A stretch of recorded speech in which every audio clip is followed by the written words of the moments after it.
Hello, YouTube. It's me, John Avenger, once again, and welcome back to PG-13 Movie Month. And tonight it's not going to be a rant, it's a little bit lighter. It's a 2012 movie, yes, another movie from 2012, but I promise this time it's not a rant. It's a fantasy action drama, romantic drama, if you will, uh, called Snow White and the Huntsman. Yeah, I finally got to see this movie. I only saw the theatrical cut, so I'm not counting the extended cut. Whatever's in that, I'll see it eventually. And I didn't hate this movie. And no, this is not a Disney movie. I'm going to say this right now. This has nothing to do with the Disney version. The animated one or Mirror Mirror, which came out a few months before this, which Disney had nothing to do with. And it has nothing to do with any other version. This is a completely different version. And I'm glad because that's what I wanted to see. A non-Disney version. I will say this right now. I know this is not the popular opinion, but I like this better than the 2017 Beauty and the Beast. It has blood. It has action. It has two great leading men in the film, and it's a better looking film. I'm going to get to that. I wasn't interested in seeing this movie in the theater back in 2012 only because of one major reason: Kristen Stewart. If you guys have been following my channel since 2013, and the guys on YouTube, the fellow Nerd Pack members know, I am not a fan of this actress. I hated her in Twilight. I didn't like her in Catch That Kid. I don't like her as an actress. She's just freaking boring. Every movie she's like this. No. What are you talking about? Even in her freaking dramas like Personal Shopper, she has that face. You wanna know an actress that I hate more than Daisy Ridley? This is it. Right here. She did one bad movie and I hate her for life. For this girl, she had plenty of chances. And she's been in more films than that waste of space. But she's horrible. Like every movie she has that same face.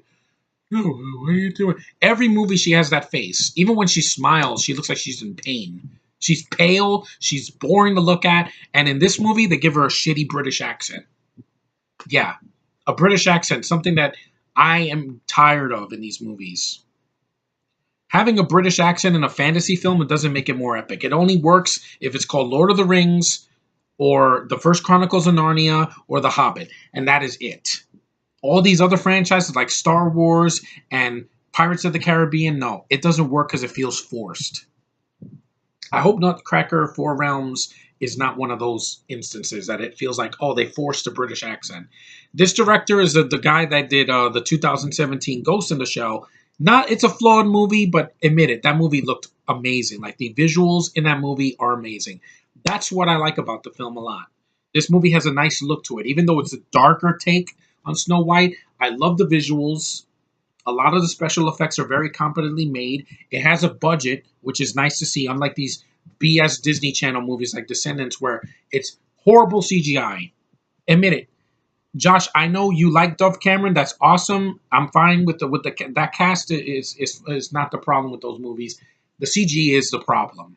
Admit it. That dragon looks terrible compared to the dragon in The Hobbit or in Game of Thrones or whatever. At least I give credit to Game of Thrones. Some of the visuals in the shots that I've seen, because I'm never seeing that show, look competent. Here there's some stuff that they took from an anime. I admit it. That there's a scene where Kristen Stewart's walking into the woods with the huntsman and the dwarves, it's nice to see that they had put the dwarves in it. And also I like this movie because it was Bob Hoskins' last film. Rest in peace, Bob Hoskins. I miss you, man. It was a Brit that actually can act, and I loved him in Who Framed Roger Rabbit, Hook, the Super Mario Brothers movie. I like that movie. I don't care what anybody says. That was a part of my childhood.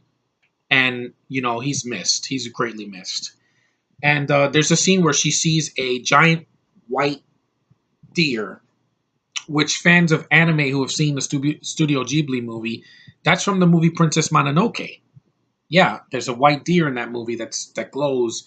It's from that. So they did steal from that. That's the only thing that they pretty much stole from that movie, because this is not like the Disney version. Like in this version, the evil queen is much bigger in the film. She has a big part. And yes, there's three problems I have with this movie. Kristen Stewart is a terrible lead. I can't stand her. I don't find her sexy. She's like, oh, she's this beacon of light, and she's the most amazing girl in the world. And I'm like, the girl from Twilight that shakes a lot, that has bud teeth, like Felicity Jones, and has one of the worst, most forced accents in the world here. Yeah, not buying it. But the one that overacts more than her is freaking Charlize Theron. Oh my god! I promise this is not a rant.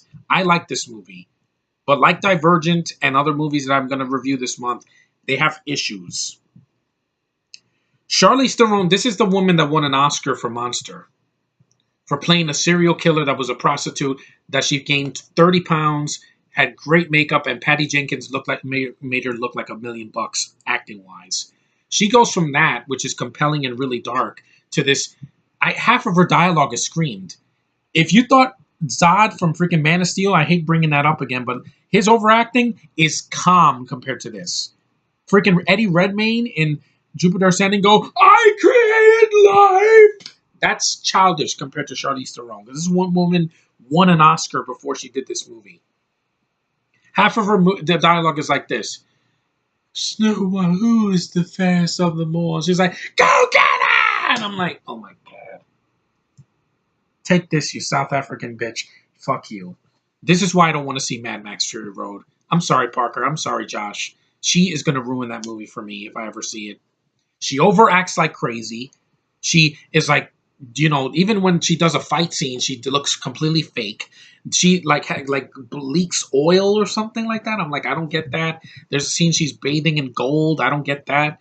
It's a good visual, but again, I don't like Charlize Theron. So the women in this movie, get them out of here. They're not for me. You got a foreign chick that is overacting her ass off, and you got a freaking shaky actress from Twilight that really doesn't do anything. Her speech at the end is one of the worst speeches I've ever heard from our lead female character. So, yeah, DR, you're safe only because this actress is way worse than you. She got a ton of Razzie nominations, and I saw more of her in the last 10 years than your dumbass. You just need to go away. You're a cancer that needs to be evaporated. Her is like a freaking AIDS. You're stuck with it. But anyway, there are some positives in this movie, and they saved the movie for me. Like I said, the visuals are awesome. The score, amazing. I love the score. I love listening to it. This is way better than King Arthur and the Legend of the Sword. It really adds to the movie. I'm like, wow, this is a well shot, well paced, awesome sounding movie. So at least it has some technical aspects that work. Chris Hemsworth kicks ass as the freaking huntsman. I like his Scottish accent. He has his Thor mannerisms. He has the long hair. He has a freaking axe. And he's going, "Ugh!" And I'm like, it's manly strength. I love that in the movie. Sam Claflin, yeah, a Brit in the guy. He's basically Arrow. If you've seen Arrow in the early seasons, Stephen Amell, yeah. As Arrow with the hoodie and the freaking mask, he's basically Arrow. He's like, anyone need an archer? And I'm like, he's a badass here, too. The guys fight more than the girls do in this movie. Even the dwarves help more. You have Nick Frost, Bob Hoskins, I think the guy that played Dobby, Toby Jones. You have Ray Winstone and a bunch of others. They're pretty good in the film. They're not in the film that much, so they're the dwarves. They pretty much put CGI faces onto these little bodies, but it didn't look bad. It looked a lot better than freaking Rogue One, I can say that. But yeah, the two guys, the dwarfs are awesome. The sound of the movie really looks good. It doesn't look like Solo where half of the movie is freaking dark and is brown and it looks freaking ugly. No, this movie looks amazing. The CGI creatures that they have, like they have that, like I said, that deer. There's a white horse in the movie. There's these black glass creatures that the Chris Hemsworth fights at the end. It looks pretty good. I'm gonna say, yeah. There's blood in the movie. There's a scene where Charlize Theron is pretending to be Sam Claflin, and he's giving her the apple. Remember the apple from the Disney version? But in this version, when she bites it, she starts to die. She actually dies, and she's like, of course, Kristen Stewart can't act, so it's not as believable as it could have been. Like I said, if you recasted this movie, it would have been an honorable mention from 2012. Easily. It's very flawed. But like I said, some of the technical stuff and the guys in the movie really saved the movie for me, because without them, I would have thought this was mediocre. Honestly, because you got two girls that I don't care about. But the rest of the film, I'd rather see this in the sequel prequel thing with freaking Emily Blunt as Elsa. No, I'm not seeing that one. I don't care. Because Chris Hemsworth is the best thing in this movie. Like I said, so manly.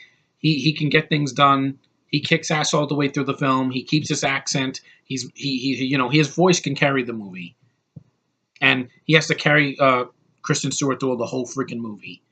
And basically, the story is fine. It's not like Shakespeare, but it's a lot better than freaking Twilight. I can easily say that. And like I said, it's a visually stunning movie. Like I like the visuals because the director knows what he's doing. Shame on you, Kristen, for freaking you threw you broke up with Robert Pattinson because you threw yourself at this director who's a Brit. I admit that. And then you become a bisexual, lesbian, whatever. Your choice, but you're not going to save Charlie's Angels. I'm saying that right now. You and female Kylo Ren and Lupita Nyong'o, a great actress that's wasted in a lot of these roles, you're not going to save that movie. You kill everything that you touch. The best thing you did was Speak in 2004. You were like 12 years old, you were not mainstream, and you weren't shaking so much like this. You're shaking all the time. I'm like, I don't understand what you're saying half the time. She doesn't have an accent. It's just like, she's unappealing, guys. When you think of a girl that you want to be with, does Kristen Stewart actually come to mind? Emer, a good guy that passed away last year, by the way, rest in peace, Emer. He said that Kristen Stewart can't act. Like every time when he reviewed Twilight, he's like, she looks like she wants to cry in every scene. That's how she is in every film, guys. I don't care what dramatic stuff she's done, she oversells it.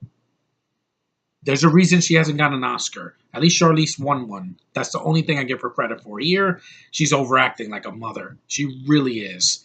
It's hard to watch at times. I'm like, oh, she had pain in her stomach, so she was really doing it, yelling it to get it projected out. But it's just so painfully loud. I'm like, lady, I can hear you. I'm not deaf. And her brother in the movie, that the actor that plays her brother, he's there. He's also yelling, and I'm like, guys, I am not deaf. I can hear what's going on. I can hear the dialogue just fine. It's not like half of the movie subtitled. It's fine. It's in English mostly. But I can do without Kristen and the freaking yelling from Charlize, and I guess the beginning of the movie where you see the younger version of Snow White. And I don't like that little girl, but at least she has nice eyes. The little girl from Tomorrowland. And at least in Nutcracker, the Four Realms, Mackenzie Foy is beautiful. She's a beautiful young lady. I don't mind looking at her for 2 hours. At least she's not killing me inside with her teeth. But anyway, it's a decent movie. Like, the ending, they make her queen, and of course, you know what happens in the sequel. Josh can tell you he hated that Huntsman Winter's War. I can understand, dude. No one was asking for a sequel. This movie should have been self-contained. Would I buy this on DVD? Yeah. I want to see what else they added in the extended cut. Like I said, there was moments of the movie of brilliance. I'm not gonna lie. It was not 2.5 hours. It was like 2 hours and 10 minutes around there without the end credits. Long, but not as long as The Force Awakens. I wasn't dying on the inside when it was over. I was like, oh, that wasn't horrible. I actually didn't mind it that much. And this is not a rant, I promise. It's just the problems are there. I'm not going to pretend that it didn't happen. But it's still well paced. It doesn't take an hour for something to happen. It doesn't have horrendous CGI like Rogue One with the freaking faces and King Arthur and the Legend of the Sword where he's like the sword can do superpowers. No. There's mostly logic in the movie, even though it's a fantasy film. You could take some liberties. And it's not the Disney version. I'm so glad it's not. They show blood. It's a darker tone. They don't have to throw comedy in there for no reason. Except if you find Kristen Stewart's face laughable, which I do. I'm sorry. She's just horrible to watch. Like, she's one of the reasons I stopped watching certain films with her. Like, I didn't see American Ultra. Personal Shopper, I don't care. Chris Stuckman, you're wrong. She can't act. Every time I see that face, I'm like, you ruin everything you touch. Adventureland, I might have to take a barf bag to get through it because I like Jesse Eisenberg. He's a good actor. You're not. You do this. Oh, what are you talking about? And I know you say, oh, it's the director and the script. No, the script is not the problem with this movie. It's the acting from these two lead girls. Even when she beats the evil queen at the end, I'm like, I don't care about both of you, so you can kill each other for all I care. And it's so easy the way she kills her. Like, that's it? You just stab her, and that's it? and then she comes back in the sequel with no explanation. Yeah, again, I would have been pissed too, Josh. So yeah, but this movie's not so bad. It's not horrible. The critics are mixed on it. It's divisive. If you hate Kristen Stewart, then this is not going to do you any favors. But if you can forget her and look at the visuals and the storytelling and the music and Chris Hemsworth being a badass and Sam Claflin is pretty good, and the dwarfs are pretty good, and there's elements from the Disney version, but it's not a rip off, and it does its own thing, and it has a darker tone, but it works. It's not like Spider-Man. We got to make his world dark and make him be emo and a freaking douche nozzle. No, this is something different that worked and it has a different title. It's not called Snow White and the Seven Dwarfs, the darker version. So at least it did that. And it was a hit at the box office. It made some money. It made over $100 million. Hey, it wasn't as painful as King Arthur, which bombed, and I'm glad it did. The lead girl is not the greatest, but the lead guy is pretty awesome. And the director knows how to hold a camera. I can see what's going on. And it's long, but it's not too long. I didn't feel that bored. I was never bored. Just in the beginning with Kristen, once she shows up and she has her teeth, and they make her to say she's the most desirable woman in the world. I'm like, she's pale, she has big teeth, and she shakes when she's acting. Either her head or her body is shaking, and I'm like, even when she's dying from eating the apple, I'm like, again, if you see the Disney version, that has a much better Snow White. Sweet voice, can sing with the birds and the animals, and she has essence. Kristen is just a freaking blight on cinema, just like the hobo is. I'm sorry. They share the same face. It haunts your dreams. It doesn't give you fantasies, fellas. It haunts you. It's like, oh my God, I don't want to see that. No, put it away. That's how the kind of face she has. But hey, if I watch this movie with a commentary and I don't look at Kristen's face, I'm fine because Chris, that man can act. He's a badass with a freaking axe in the movie. He has screen presence, even when he's dirty and has mud on his face. And I'm not gay, I promise. But the guy is awesome. Like, I love listening to his voice. Like him just cracking a smile or just being, I love that. He has that hoo-ah voice and, that manly macho voice. That's why, I love Thor Ragnarok. He's a big reason why. He's always been the big things in those movies, in all the Thor movies. He's never the problem. And here he saved the movie for me. Because as an actor I can root for, manly strength. He's a bigger badass than Snow White because she tries to put this armor and fight at the end. I'm like, again, I saw that in Alice in Wonderland in 2010. No matter what you guys think of that movie, Mia Wasikowska is the hottest woman with pale skin I've ever seen from Australia. She's hot. Like when she's like, off with your head and cuts Jabberwocky's head off, that was badass. Here, Kristen doesn't have a single moment like that. She's just like, and then she kills Charlize Theron at the end, and that's it. I'm like, okay, that's anticlimactic, but it didn't ruin the movie for me because the visuals, I like looking at the movie. So at least the film, I can look at the film in other respects. And I respect the director for having an eye for detail. That's probably the best compliment I can give a Brit that directs a movie. Nolan has the same thing. I like the way his movies look. Denis Villeneuve, he's from France. He's a French-Canadian director. He also has a style of film that I like. That is visually stunning. It grabs your attention. And for someone like me, that is hard to do, let me tell you. But anyway, I don't hate Snow White and the Huntsman. It's a decent movie. Not the greatest. It's definitely not horrible, though. It's somewhere in the middle. It's a decent time waster. And I would like to see the features to see what they did, how they made those effects, the director's vision. I mean, it's a complete movie. Unlike Brolo, it actually was done by one man, and it was his vision, and I can see it. And I'm like, this is pretty good. This is not horrible. I've seen good-looking movies that were way worse. Avatar. 3 hours of blue cats fighting people to save a tree. Yeah, I saw that in Ferngully, guys. And freaking Rogue One.